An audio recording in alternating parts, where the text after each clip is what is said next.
Long time no see. It is what it is. I just saw a video by Joe Primal asking where I and Pop's Quest were. You know, I miss YouTube, but I don't miss YouTube. You know what I mean? Anybody making videos knows exactly what I mean. I've said before, you get caught up in the grind, and before you know it, you're actually making videos just to make more videos, and you're looking for ideas, and you're forcing stuff, and you kind of lose your edge. X-band. I hated to want to be a me too. K-band. Ka-band. Shut up the radar detector. We could talk about radar detectors and how they're useless versus useful. They're actually very useful if you know what you're doing. Anyway, here at the Tractor Supply, you know, the only store you need. Letting Joe Primal know I'm out here. Pop's Quest is still out there. I know for sure. I see him comment here and there from time to time. But what happened? I said it before. I just got so busy in the last 6 months. I took on a new challenge opportunity, and it has been kicking my ass for 6 months. I could make a whole video series on it that none of you would care about, but long story short, I took a new work challenge that is more difficult than I thought it would be.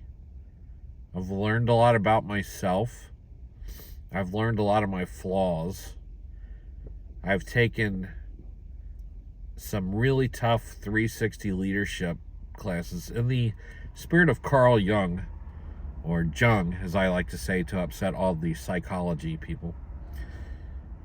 You may have seen Jordan Peterson. It's a quote that's getting a lot of press right now, but if you want to find God, you haven't looked low enough. And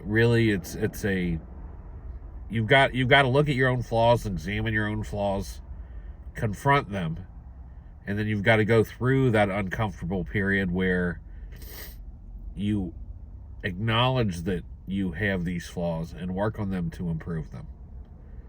And people do this to a lesser extent with various things in their life, and some people never do it at all because they hit that uncomfortable period after acknowledgement and they back out of that. And the only way to get through it is to go through it. So I've been doing a lot of that professional development, which also leads to personal development, and it's hard. It's difficult. It's not a fun thing. And it's taking so much time that, you know, being on YouTube, it's just consumption really, and it's I don't know. It's you don't improve yourself by being on YouTube. Every minute that you're doing something on YouTube is a minute you could spend elsewhere, and minutes are precious. There were people that, you know, used to go to the UC library for 3 hours and only study for 20 minutes, and it was 2.5 hours lost because they're staring at their phone or playing around or talking to people or eating snacks in the snack room. Or, well, why don't you just study for 20 minutes and then leave? Do something else productive. Anyway, there's just no time for YouTube and no time for me too. I barely catch videos anymore. I did catch Prepping with Sarge. Prepping with Sarge did a interesting video on AI and whether or not it really blackmailed somebody. And then he did a deep dive into the research. He did a good job. I don't want to put down Prepping with Sarge in case he sees this, just so he knows and I'm clear. He did a good job. The one thing that I'll just caution is his point was you need to dive deeper, and you'll learn that the scenario wasn't as it was presented in the outrageous headline in the beginning, which is a lot of times true. I will say that sometimes the outrageous headline is true, and what you dig into is a cover story. That is a possibility. It's less likely, but it is a possibility, and you have to be open to that possibility. So How's life been? I'll give you a brief update, and then I will give you a goal. You content creators, if you want a golden idea for a video, oh man, could you stir the pot with this one, which is what I do.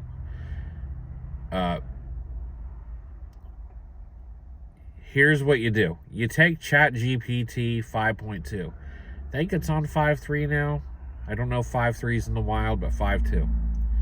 You direct it to watch 3 or 4 of the videos of your top 10 comment creators, or YouTube content creators, and then ask it to give a psychological profile and score them on 1 to 10 for sensationalism. So you're not doing it, ChatGPT is doing it, and it will do this. I've done this, but I haven't edited a video together. It will tell you if they're cray-cray. It'll tell you if they're sensationalist. It'll tell you if they're fact-based. It'll tell you if they present both sides. And then you make a video just giving the scores. You want to see some people lose their minds? Because I have found, working with this, that there are certain content creators, not all by any means. I don't want to start naming names of the good ones, because then I'll leave somebody out and then I'll get a text message. But you guys know who you are. If I talk to you, you know who you are. If I quit talking to you, probably you're the one. But there are some people that get their total life's validation from their comment section and the approval of random strangers on the internet. And keep in mind, the random strangers on the internet, half your audiences are people that are unemployed or with nothing better to do. They're just watching. So that's who you're getting your validation and approval from. Now, keeping it real. Oh, good Lord. So on the work side, to scare everybody and make them think I'm part of the beast and part of the problem, we have implemented AI where I work, and we've got a corporate version, 2 different types, and it's not as useful as what's in the wild, but it's still wildly useful, if that makes sense. I can feed the thing. We like all of our documents in a particular format. We have a list of rules for formatting: font, size, sections that are necessary for standard operating procedures. I can feed it the rules, feed it a topic, feed it the regulations we're under, and that prompt takes like 3 or 4 minutes. And then it will spit out the document in the correct format in 15 seconds. And all we have to do is have a human go behind, check it briefly. They need to check it for spelling, check it for errors, see if it makes sense. And while that's still saying, well, yeah, you got to have a human behind it. Well, I don't have to have a human behind it, but we do have a human come behind it, because it still does make some errors. But just that alone, that 2 minutes worth of work saves days. If I give somebody a task to write a new procedure for something, and they got to go out and do everything that it does in 2 minutes, days of time that it saves. What else? It's doing risk assessments for us now. It's doing form building. We got a process we took 2.3 weeks down to about 3 hours. Think of that. That is a lot of labor, a lot of overhead. What that means is we can focus on other things. So it's opportunity cost, right? And that's just the tip of the iceberg. It is analyzing data, KPIs, metrics for a production facility. And it is seeing canaries in coal mines before my humans can pick up on trends and directionality. So it is a tool with a lot of utility. And we have just started this. I mean, I started having my ideas months ago, but we just got access to this about 2 weeks ago. And we're already seeing the benefits of this. We get a lot of complaints. We get thousands of complaints a month. And I can't wait to dive into complaints and see the efficiencies we gain there. And on top of everything, this is just the version of AI that we have now. Imagine the version of AI that's going to be there 2 to 5 years from now. It's insane.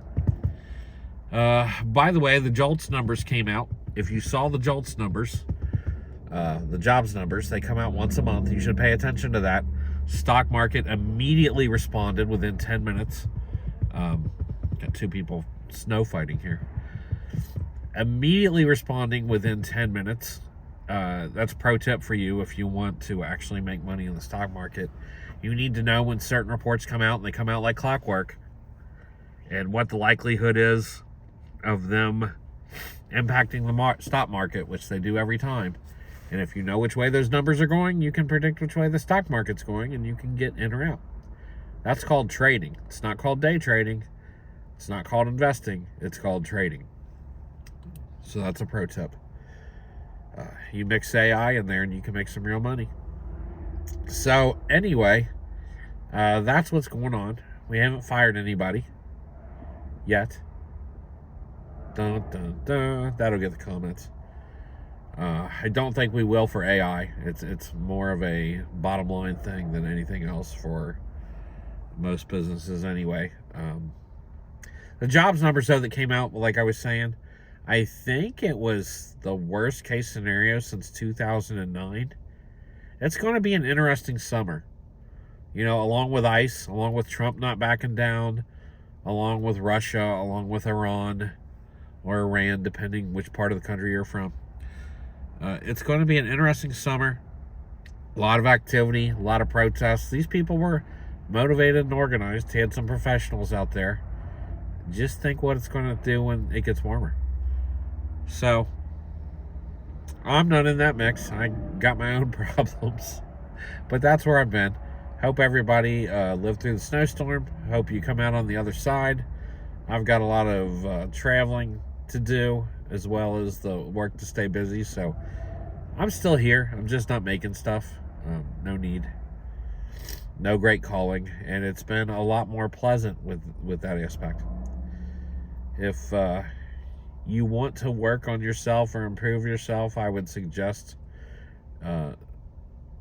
reading Carl Jung, maybe doing a self-evaluation, improving your life in small increments, and work on yourself instead of consuming other people's content. You will reap way more benefits than you will sitting there watching us. Just saying. Remember, you're not wrong, you're just outvoted.